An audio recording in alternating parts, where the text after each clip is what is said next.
Tak ada bukti, pemuda Papua minta negara berhenti cari kesalahan RHP pejabat publik Papua. Jayapura, kabarmapega.com, tokoh pemuda Papua, A.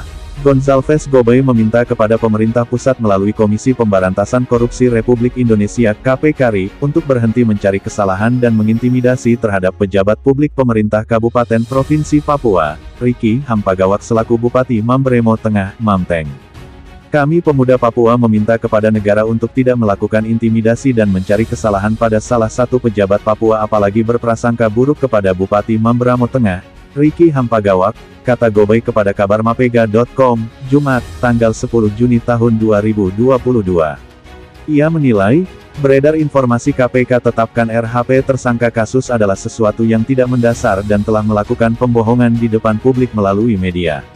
Karena informasi yang dimuat tidak memenuhi unsur-unsur penyelidikan secara tersistematis, tidak akurat dan kredibel secara bukti bahkan penulisan berita yang manipulatif dan menyudutkan RHP sebagai tersangka, padahal belum melakukan penyelidikan ataupun pemeriksaan secara bertahap.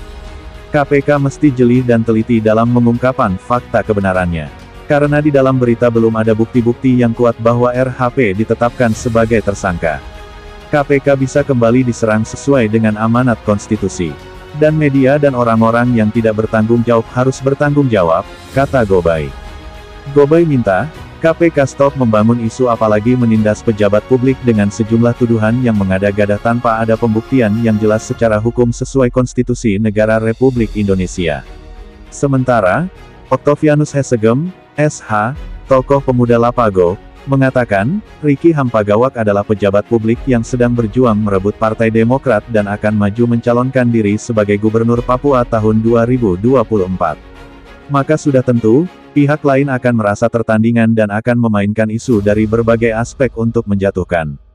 Kami merasa permainan saling menjebak dan mencari kesalahan kepada pejabat publik, sudah dan sedang dipraktekkan oleh oknum-oknum yang tidak bertanggung jawab. KPK stop memainkan dan membangun isu murahan yang tidak bertanggung jawab, kata Hesegem. Sementara, Calvin Penggu, tokoh pemuda Papua juga senada mengatakan, sudah tentu persaingan sudah akan dipraktekkan dengan cara-cara yang tidak bermartabat. Kami minta orang-orang yang tidak bertanggung jawab segera bertanggung jawab, karena berita yang dimuat telah melakukan pembohongan publik, ungkapnya. Ia berharap, KPKRI harus berhenti mencari kesalahan karena dasar keterpaksaan. Jangan membuat masalah baru di negeri ini dan negara stop memprovokasi dan menghasut rakyat Papua dengan cara-cara yang tidak bertanggung jawab. Pewarta, YN.